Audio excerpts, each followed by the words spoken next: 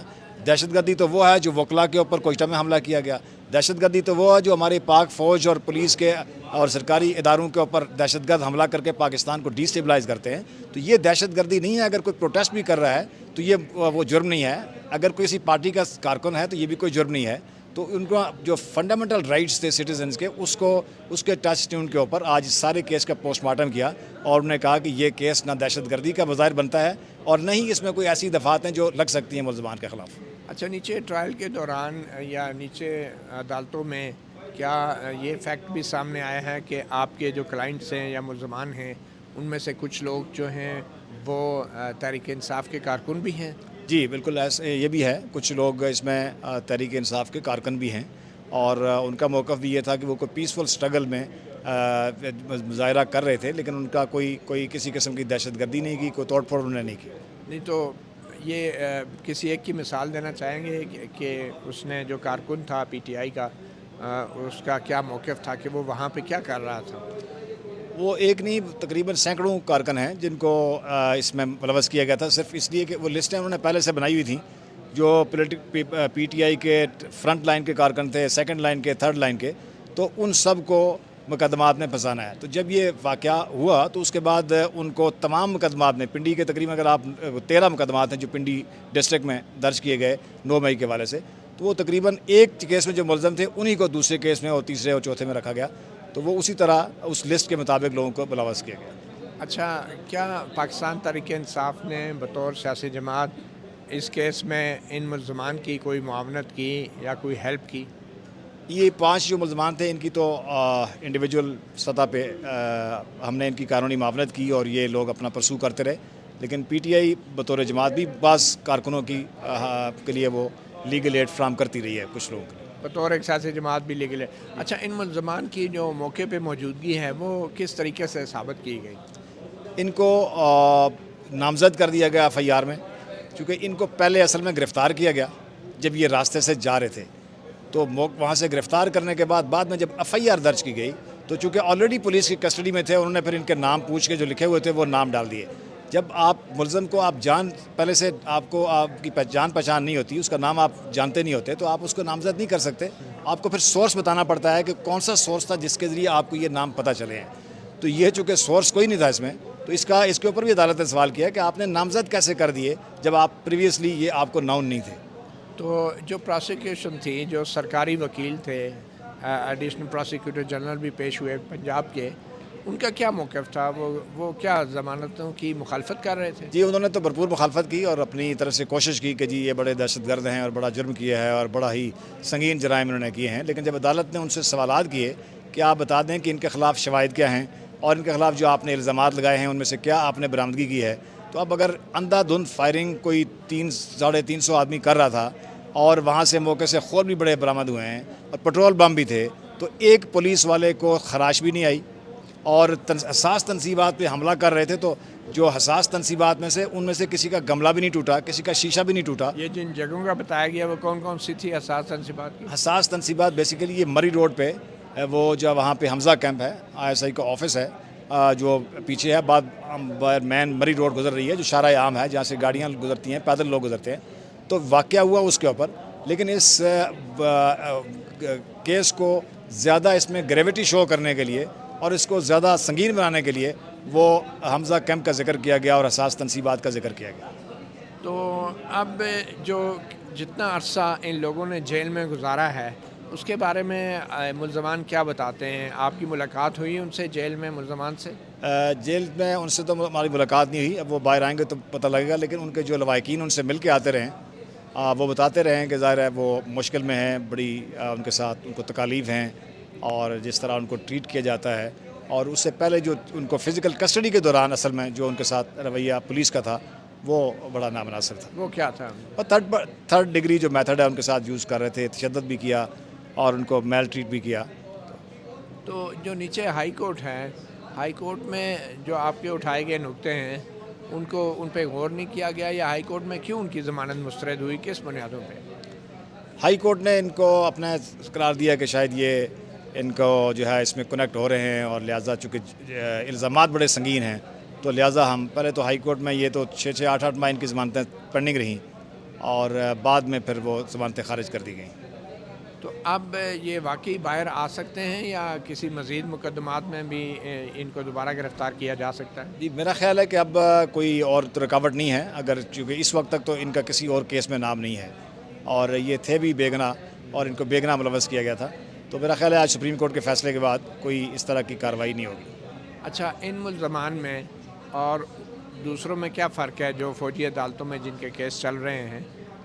ان کے اوپر case civil عدالتوں میں کیوں چل رہا ہے اور دیگر ملزمان پہ فوجی عدالت میں کیوں چل رہا ہے، اور وہاں پہ کوئی ضمانت کا سسٹم نہیں ہے فوجی عدالتوں میں؟ بعض کیسز جن میں انہوں نے ملزمان نے فوجی تنصیبات کے اوپر ڈائریکٹلی وہ حملہ کرنے میں انوالو تھے، ان کے کچھ کیسز انہوں نے ادھر ٹرانسفر کیے ہیں ملٹری کورٹس میں، لیکن جو 9 مئی کے باقی کیسز ہیں جس میں GHQ حملہ کیس بھی شامل ہے، حمزہ کیمپ کا کیس بھی شامل ہے اور باقی کیسز بھی شامل ہیں، وہ سارے کیسز آرڈینری جو اینٹی ٹیررزم کورٹس ہیں ان میں وہ زیر سماعت ہیں۔ تو ان پہ اب ضمانت کے کیس میں جو ریمارکس ججز نے دیے ہیں یا جو آرڈر آئے گا، تو آپ کے خیال میں اس آج کے سپریم کورٹ کے اس ضمانت کے فیصلے کے بعد جو ان کے خلاف مقدمہ ہیں نیچے ٹرائل کورٹ میں چل رہے ہیں وہ کمزور ہوئے ہیں؟ لیکن جس طرح آج سپریم کورٹ نے ریمارکس دیے ہیں اور اس مقدمے کے اوپر سوالات اٹھائے ہیں، ناقص تفتیش کے اوپر بھی اور ناقص پراسیکیوشن کے اوپر بھی، تو اس سے میرا خیال ہے کہ یہ مقدمات نظر آ رہا ہے واضح کہ بہت ہی کمزور ہیں، ان میں کوئی شواہد نہیں ہیں اور اس میں پولیٹیکل وکٹمائزیشن زیادہ ہے اور جو ٹھوس شواہد ہوتے ہیں کسی کیس میں ثبوت کے طور پر وہ اس میں بہت کم ہے۔ تو پولیس کی ناقص تفتیش کے کیا آج چیزیں سامنے آئی ہیں؟ ایک تو یہ ہے کہ آپ ایک عام سمپل پروٹیسٹ کو دہشت گردی بنا دیا گیا، دوسرا الزامات ایسے لگائے گئے کہ اندھا دھند فائرنگ، کلاشنکوف، پٹرول بم، بہت سارا کچھ چلایا گیا لیکن کسی ایک شخص کو بھی خراش بھی نہیں آئی، ریکوری ہوئی ہے کوئی اسلحے کی؟ کوئی ریکوری اسلحے کی نہیں ہوئی، اور اسی طرح کو انہوں نے کہا جی پٹرول بم کا کیا ثبوت ہے، اس کا کوئی ثبوت نہیں تھا، کوئی CCTV کیمراز آپ نے قبضے میں لیے ہوں جس سے اب ظاہر ہو کہ لوگ کر رہے ہیں، آج کل سائنٹیفک ایویڈنس ہے وہ اس میں نہیں شامل تھی۔ تو تفتیش میں بھی جس طرح کے الزامات لگائے گئے اور جو دفعات لگائی گئیں وہ آپس میں مطابقت نہیں رکھتی تھیں، تو جو جن لوگوں کو ملوث کیا گیا ان کے خلاف کوئی شواہد نہیں تھے، ڈیفنس ورژن جو ملزمان کا موقف تھا اس کو ریکارڈ کے اوپر نہیں لایا گیا اور اس لائن کے اوپر تفتیش نہیں کی گئی۔ عدالت نے کہا کہ جو تفتیشی ہوتا ہے کسی مقدمے کا وہ صرف مدعی فریق کا تفتیشی نہیں ہوتا، اس نے ایویڈنس کلیکٹ کرنی ہوتی ہے، ملزمان میں سے بھی، مدعی میں سے بھی، گواہان سے بھی، اور ہر طرح سے ایویڈنس کلیکٹ کر کے کیس بنانا ہوتا ہے، تو اس میں تو آپ نے ملزمان کا جو موقف ہے ان کے جو شواہد ہیں اس کو ریکارڈ بھی نہیں لایا۔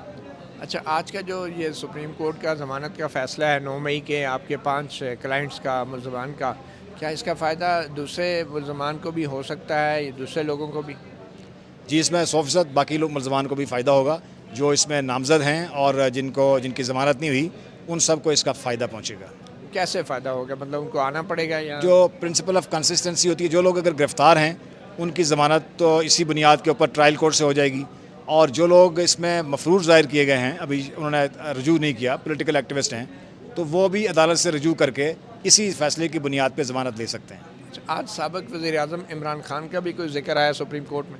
جی آج جب پراسیکیوٹر صاحب نے یہ کہا کہ اس میں سیاسی قیادت کی سازش شامل ہے اور انہوں نے ایک بڑی سازش تیار کی تھی جس کے تحت یہ مظاہرے ہوئے ہیں، تو انہوں نے کہا کہ وہ کیا آپ کے پاس شواہد ہیں اور کیا بیان ہے اور کس کا کون سا گواہ ہے، تو انہوں نے ایک گواہ جو پولیس کانسٹیبل تھا اس کا انہوں نے بیان پڑھا جی کہ زمان پار لاہور میں عمران خان کی قیادت میں میٹنگ ہو رہی تھی تو اس میں یہ فیصلے ہوئے تھے کہ اگر عمران خان کو گرفتار کیا گیا تو پھر ہم مظاہرے کریں گے، تو اس پر انہوں نے کہا کہ کیا ہم پاکستان کے سابق وزیر اعظم کو ایک پولیس کانسٹیبل کے بیان پہ غدار قرار دے سکتے ہیں؟ انہوں نے کہا اس طرح نہ کریں، اس حد تک نہ جائیں، ملک کو کس طرف لے کے جا رہے ہیں آپ سے جو لوگوں کو سیاسی حقوق ہوتے ہیں، سیاسی جدوجہد ہوتی ہے، اس کو تسلیم کر کے آگے چلنا پڑتا ہے۔ ٹھیک ہے، بہت شکریہ سردار عبدالرازق ایڈوکیٹ مطیع اللہ جان MJ TV کو آپ نے وقت دیا۔ تو ناظرین، 9 مئی کے حوالے سے جو 9 مئی 2023 سے لے کے آج تک جو بھی بیانیہ حکومتوں کا یا اسٹیبلشمنٹ کا میڈیا پر آتا رہا، آج سپریم کورٹ کی کارروائی سے یقیناً اس کو شدید دھچکا لگا ہوگا۔ جو قانونی اور آئینی سوالات سپریم کورٹ کے معزز ججز نے آج اٹھائے ہیں، یہ وہ سوال ہیں کہ جن کا جواب اب نچلی عدالتوں کو، ماتحت عدالتوں کو اپنے ان فیصلوں میں بھی دینا ہوگا کہ جن فیصلوں کے اندر 9 مئی کے ملزمان کے خلاف الزامات کے اوپر مقدمات درج ہونے ہیں اور ان مقدمات کا فیصلہ ہونا ہے، تو یہ بڑے اہم ایک سوال ہیں۔ یقینی طور پہ 9 مئی کے حوالے سے آج تک جو بھی بیانیہ بنا ہے، آج سپریم کورٹ کی اس سماعت کے باعث اور دیے گئے ضمانت کے فیصلوں کے باعث اس بیانیے کو یقیناً شدید دھچکا بھی پہنچا ہے۔ مطیع اللہ جان، MJ TV سے اتنا ہی، اجازت دیجیے، اللہ حافظ۔